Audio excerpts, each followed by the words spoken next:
મિત્રો, જો તમારે સફળતાની સાથે શાંતિ પ્રાપ્ત કરવી હોય તો તમારે સ્વભાવમાં ઈમાનદારી, આત્મવિશ્વાસ, પ્રેમ, એકાગ્રસ્ત અને ધૈર્ય જેવા ગુણો હોવા જોઈએ. જો જીવનમાં શાંતિ નહીં હોય તો તમે કંઈ પણ માણી શકશો નહીં. વ્યગ્રસ્ત મનથી કરેલા કામમાં સફળતા પ્રાપ્ત કરી શકાતી નથી. તેથી એવા કાર્યો કરો જેનાથી મન શાંત થઈ જાય.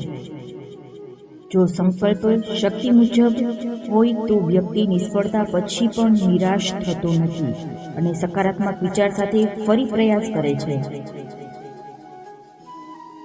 જો લોકો ધ્યેયને ધ્યાનમાં રાખીને કામ કરે છે તેઓ મોડે તો મોડે સફળ થાય જ છે.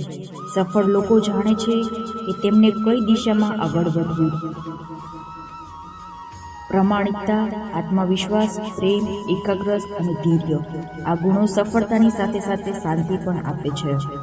માટે એક ધ્યેય નક્કી કરો અને બીજી કોઈ વસ્તુ પર ધ્યાન કેન્દ્રિત ન કરો, તો જ મોટું લક્ષ્ય પ્રાપ્ત કરી શકશો.